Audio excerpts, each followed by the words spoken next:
Good evening, Fernwood. It's your TV pal Neil, and it's time for some more late night variety madness with another episode of Fernwood Tonight. If you're just seeing my face for the first time, this is a reaction show where we watch the show together and then afterward we talk about it because, as you may learn later today, communication is important. And if that sounds like it's your bag, then please stick around. Also, if you're a watcher who feels like you have the ability to support this show, please visit Patreon, where you get monthly updates, early access to the show, and other things, because that's going to happen at some point. Today we are watching episode 38 from August 24th, 1977. Let's look back.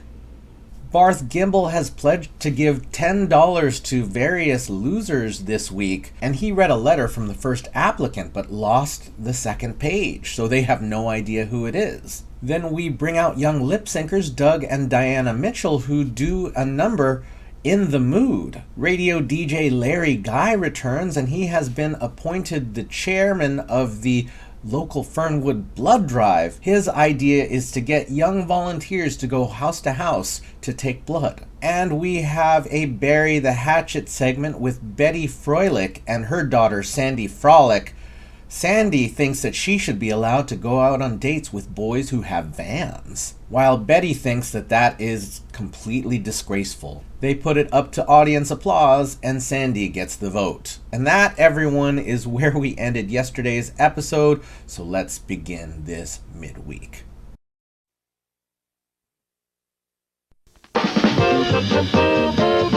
Tonight from Fernwood.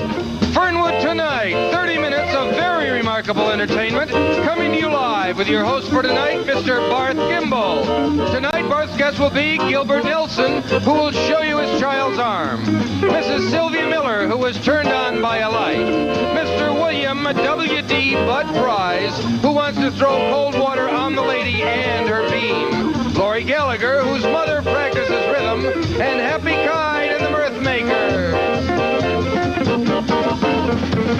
And me, I'm Jerry Hubbard. And now here's your host and mine, Mr. Barth Gimble.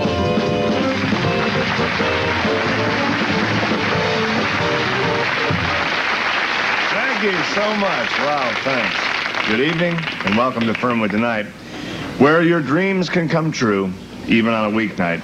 We're all kind of excited because tonight we announce our second winner in our Great American Dream Contest, and we're sending out our first check. As you all may recall, last night we couldn't award the $10 to it's just a clerical error. So this evening we've got a double dose of dream dough, but we've got another letter. Got another winner here tonight, and this time it's signed, thank goodness. That was the problem last night. And it even includes a telephone number. Have that, so that make it a little easier, I think.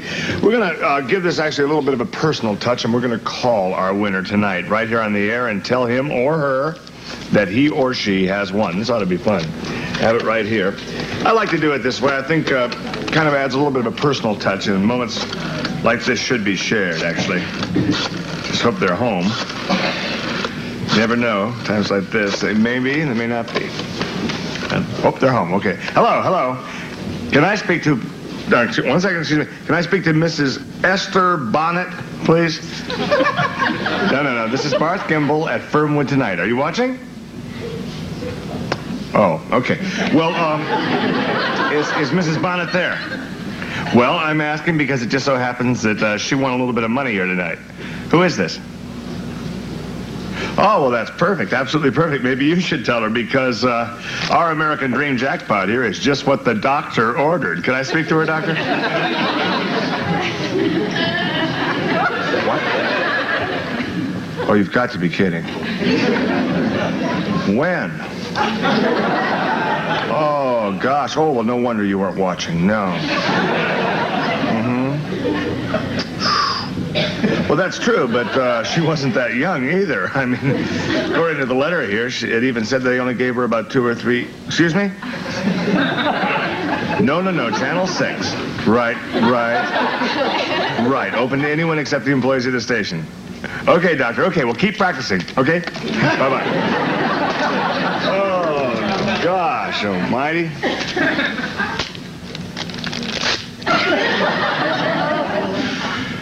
I'm not even going to tell you the sad news, but in a way it's happy news, too, because it means that there will be $30 in our Great American Dream Chest tomorrow night. So, I think that's how Mrs. Bonnet would have wanted it. I'm pretty sure of that. Now here's Jerry to tell you how you can make this a ratings week to remember. Jerry?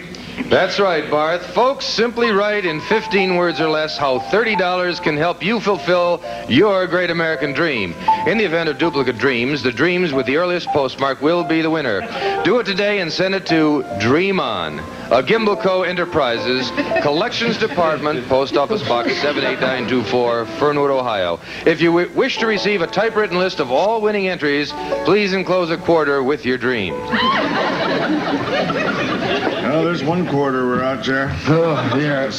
That is sad. You know, not only is the lady not anymore among the living, but she lost out on $20. I know it's Kind of really a bad week, and I've had weeks like that, too. And when it rains, it pours. absolutely. Well, it's just too bad for Mrs. Bonnet.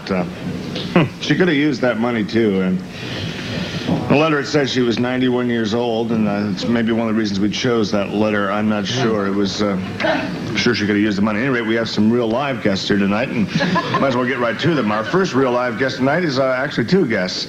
It's a young girl who sings while her mother plays the drums. What the heck are they going to think of next? That's just incredible. Well, anyway, here's Lori Gallagher and her mom. All right.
That was really, nice. Really something. Congratulations. My gosh. Have a seat. Boy. Oh, dear, dear. Boy, you had to practice to learn to hold that microphone, didn't you? Weighed as much as you did. I'll bet. That's really something. I'm not sure exactly what, but it did help kill 2 minutes. It's just great. We'll be right back after these words.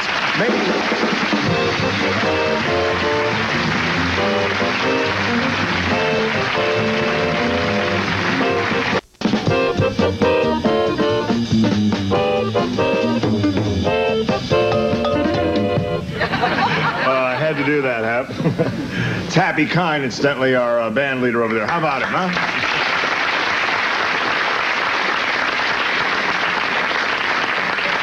Our next guest here has been with us before, and it's always nice to have you back. His name is Mr. Gilbert Nelson. Gilbert here is with the Fernwood Gun Association. Yes, president. Oh, that's good. Fernwood So Gun you're a big Association. shot down there. Yes.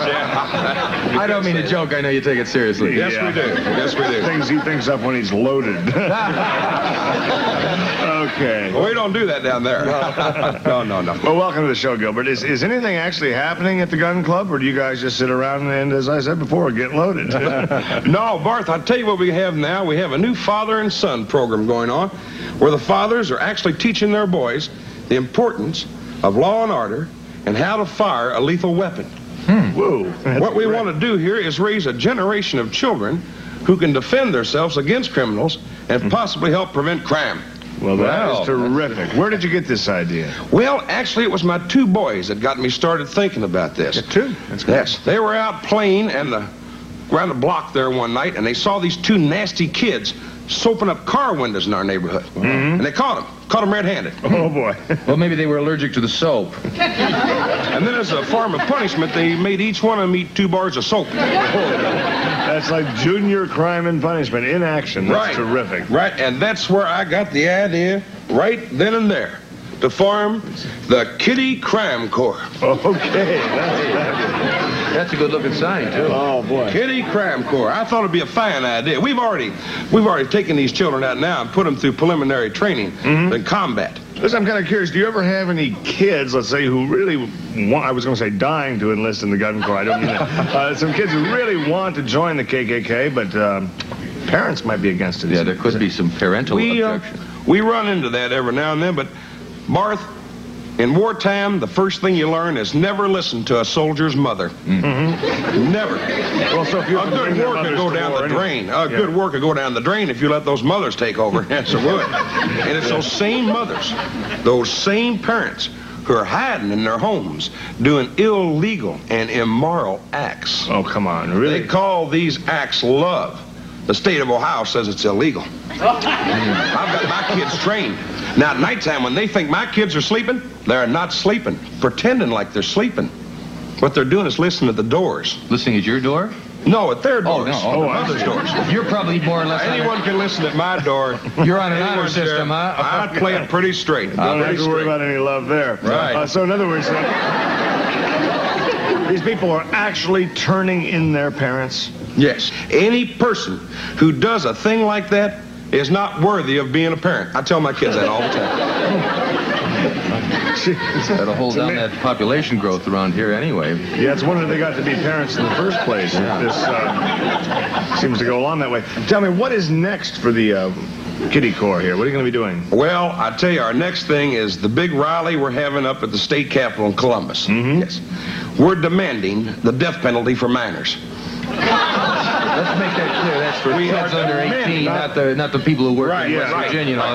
They have enough problems, and let's not stir them up. True. You'd be amazed how many heinous crimes are committed by 13 and 14-year-olds. Sure. I figure if they're big enough to mug an old lady, they're big enough to fry for it in the electric chair. And if they're not, you're going to set them up on one of those telephone books. Right, exactly. Well, what a lot of the older teenagers might like if you hook them up with one of those electrical guitars and then turn on the current, think they're Mick Jagger or something. Or the really young ones, you can just have an electric high chair. Be terrific. How about your two sons? Are they leaders in this KKK? My boys, I'm proud of my boys. I guess you know that. One of them's John. One of his name is John. John just turned private. Oh, dear. Private John. I hear all the time about public John. Barth, I swear you're funny. We'll be right back after these words.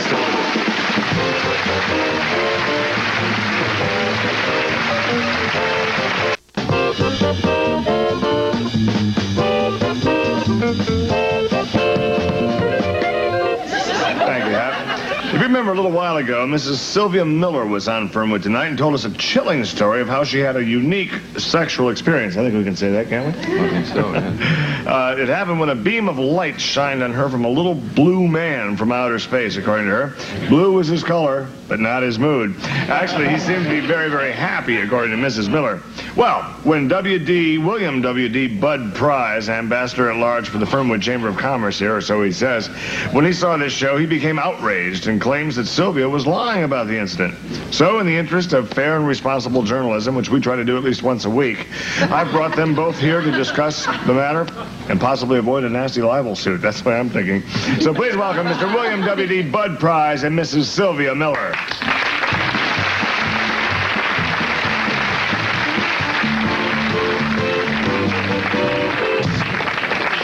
You take the catbird seat here. Come on, Spotty, sit down. William W.D. Bud, once again. Hello, boys. Good to have you back. It's looking... Is this, I wish it was a little more of a happy occasion.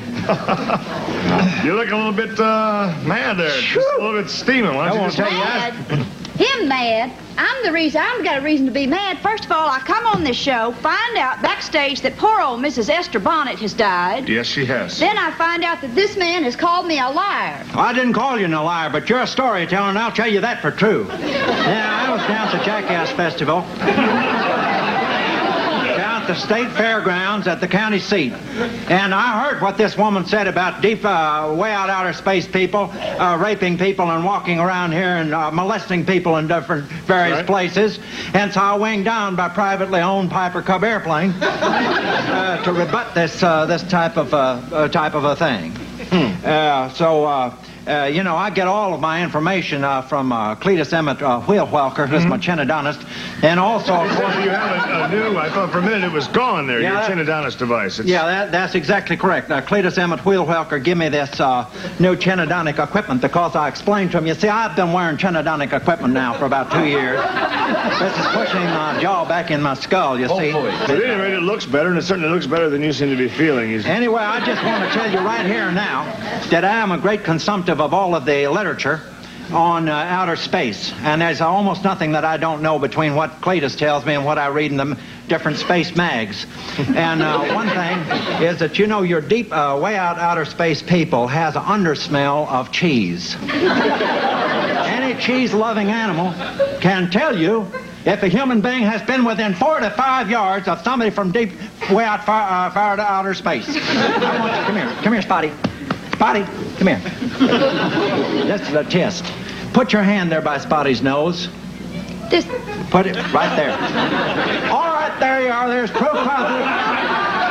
If that woman had been close to a person from way out deep outer space, he'd been nibbling on her finger right now. This man's crazy, and that dog is filthy. Yes, it is. Dog is not filthy. Shouldn't bring a dog on television if it's dirty. There's nothing dirty about that animal at all. Well, Bud, I think you better be careful here. Lighten up a little bit. You're going to pop that chin cup. How do we know that Cletus is really in outer space, you know? They took him off on a flying colander. A flying colander. Again, we had some discussion about that last time, and none of us... We even got some here's pictures a picture. here. Here's a picture.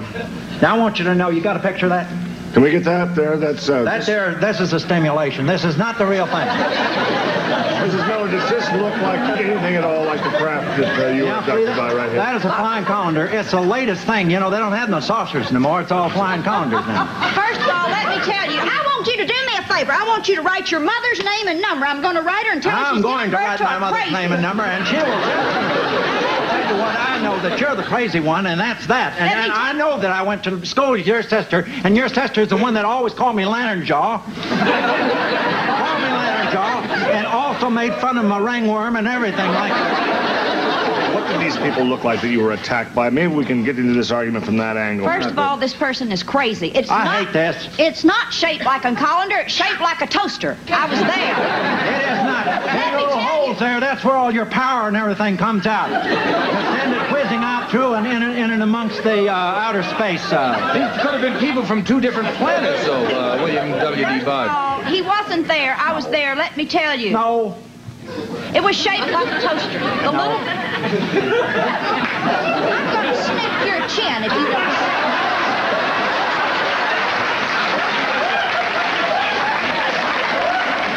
Well, all right, go on. Go on, dig yourself a hole and put yourself right in it, too. This may sound nuts, but I think people tend to calm down a little bit when you just add gum to the argument. So why don't you just try this? Just a little bit of gum, and I think we can get back I'll to a let good the basis. jackass convention for this. Should have had your face next to you as a kid. Now, let me tell him about the space man. You weren't there. I was there. Well, all right, tell him. I was doing my wash. You get me excited. I'm an excitable person. You got me excited. I was doing my wash. A space came down. A space thing. It was shaped like a toaster, not a colander. A toaster. For 2, a toaster. I think your toast is well done. The man came down. He got off. I told you this. He came off the spaceship, found me attractive, terribly attractive. Oh, my. Put the spacesuit open. A beam of light shot at me. All my clothes went off, and he had his way with me with a beam of light, and that's the truth. Now, this is Now, not that was his way. his way. Not your way. No. A whole new way. Exactly. He never done it. Hey, first of all, he never done I'm it. not talking to you. First of all, he never done it, but if he done it, I ain't saying he did, but if he did, if he done it, only reason he shot that beam of light at your privates was to show it on cable TV back at home.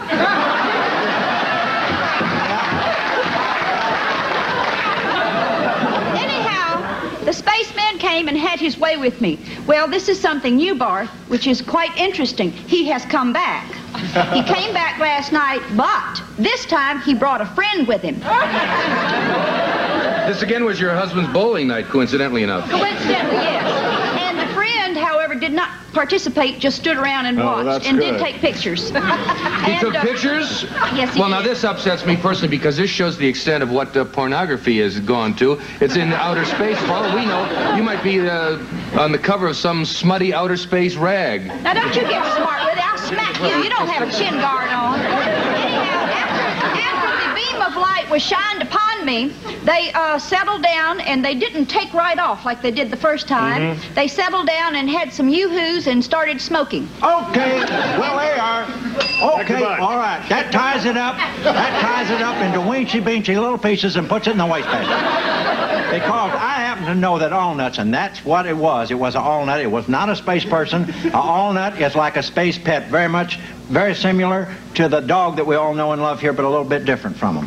Which would not be like your dog. That's right. This was an Allnut that this woman has. And Allnuts, I happen to know that Allnuts has give up smoking of cigarettes, of pipes, of cigars, and any other tobaccinated type of material that you can take. Well, you're just not listening to me. He's crazy. I never said anything about cigarettes. I said they started smoking. I didn't say cigarettes. Smoke just started coming out of their antennas. What's coming out of your antenna? That's what's wrong. Well, I guess with all that light shining they got a little overheated, and I think it's perfectly natural really to want to smoke right afterward, and I guess they wanted to. Well, I guess so.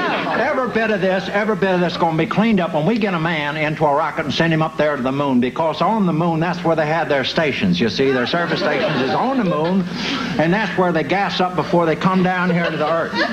And once we get a man up there on the moon, see, in a rocket, then we'll know. We'll know the truth of it all. We've already gotten a man on the moon some time ago.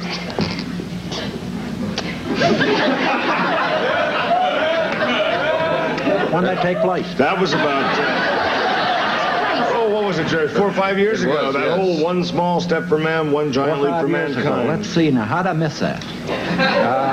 It was in all the papers. Oh, I know when that was. That was when I was studying to be a big rig diesel trucker. I had a whole lot of homework. I had a stimulator at home, you know, with a cardboard steering wheel and everything. I've done a lot of work, still do, to keep my hand in, you know. So I must have missed that. Man on the moon, huh? Oh, yeah, it was a very big there, yes. What about my reputation? I have no doubt that my telephone number may be on the bathroom walls all over the universe. Probably with a big map of the galaxy and an X over your house saying, come and get it. Could be. Okay, we'll be right back after these words. Stay with us.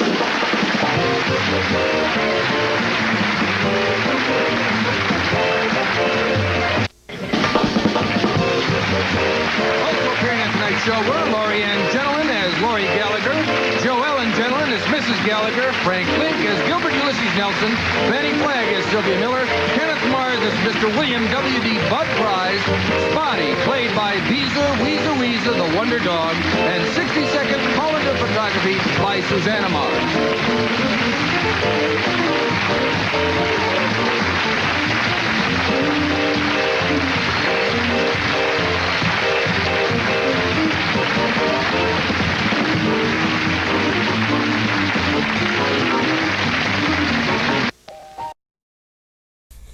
Well, that was an energetic episode. I forgot entirely that it was ratings week, and that was the whole reason behind this sort of lovable losers plan. But we have a phone number in this letter, and Barth calls to the person who sent it in, but sadly, that person is unavailable, the doctor says. So, hey, apparently their ratings week is not going very well. Then we bring out Laurie Gallagher and her mom, who plays drums, and it's a fairly entertaining number about wanting to be happy or making people happy, and it has tap dance in it. It's very weird, which, you know, is par for the course for this show, and they don't really even get to say that much once they get up to the couch. And then without even an entrance after commercial break, we bring out Gilbert Nelson, and I just remembered his middle name was Ulysses. Gilbert Ulysses Nelson means gun. And speaking of initials, well, there's something else in this bit. But here Gilbert is trying to lower the crime rate by starting the Kiddie Crime Corps. And it comes off as fairly glib, right? Like, I think it can be said that there are some racist moments in history that have to do with the pro-gun lobby. The things that Gilbert suggests here sound fairly sort of Nazi youth, that whole idea of reporting your parents for small crimes. That's definitely stuff that was in the description of what Nazi youth were back in that period. Like in the 1970s, that's how we talked about Nazi youth, It's a really absurd level of just how anti-crime this is, right? And I don't know that I am ready necessarily to unpack all of the stuff that happens here with regard to the Kiddie Crime Corps and how what this is, right? Like, it's played with complete sincerity, right? But it's very clearly like, whoa, this is a bit much. And I don't know if this means like, look out for racists in your gun lobby, right? Like, I won't name the NRA, but that's the implication here. Oh, I guess I did name the NRA. And then we get to complete Yellfest with William W.D. Bud Price and Sylvia Miller, who have each appeared a few times separately on this show. And when we see them together, it's complete chaos because they cannot agree on what has happened, right? They both have very specific ideas of what alien contact would be on Earth, and they do not intersect. Bud is claiming that Sylvia is completely wrong because he sees aliens do different things than she described. And Sylvia, on her side, is very fervently clear that her experience is her experience and it's real. And that's the whole bit there. It just keeps escalating, and what makes it fun, I guess. I did enjoy it. I giggled. It is that it is just absurdity about just how loud this gets. Like, there are verbal threats between Sylvia Miller and Bud. And Sylvia, understandably, right, has been violated. So for Bud to claim that it didn't happen, well, that's awful. And I can only imagine Sylvia's side. On the other hand, Bud has a very specific perspective, on his alien experience. I had no idea he had any alien experience. Who knows, though? Maybe there's more than one kind of alien. And the show ends. Apparently they got some pizza, but, we didn't see that happen. And that's what we've got. So, everyone, that's all I've got to say about this episode. I'm sure there's more to talk about. Maybe we can help unpack the stuff that I'm not ready to do just at this second while I'm recording. We can talk about it in the comments. However, we do have time to address the topic of the week, and this week we've been talking about sex tips inspired by Mary's search for her own sexual satisfaction. Mary, in her search, reached out to so many different folks, and unfortunately she didn't get a lot of clarity in her life. I want to jump ahead to early season 2 after Mary was released from her time in the mental ward. She came back and Tom had made a new friend. That was Tippy Toes, Annie. And something that I find really refreshing about the Annie character is that she is someone who has complete sexual agency in her own life. Something that, first of all, she's an attractive older woman, but she has been through some life and she has really figured out what works for her, and that is to live in a trailer, move from place to place, and sleep with whoever she wants, which was very different than Mary's life, right? And Mary found it somewhat threatening. The relationship between Annie and Tom wasn't ever really sexual, right? There was no indication. Their connection was because they were both recovering alcoholics. So I'm not trying to tell you the story of Tippy Toes, but really that sense of ownership and freedom that she had is something that we could all learn from. She just owned her life. And that's something, I don't know if there's a great piece of advice there, but we could look at that. What's good about that? You know, what makes your life better because you know what you got? Which is something that Mary never had. And maybe if there was any tip, it would be first understand yourself. And then as we go further, it will be about learning how to talk to your partner or partners. Annie is a person who knew what she was about and also could talk very clearly about what she was about. And that is probably the tip I got for you.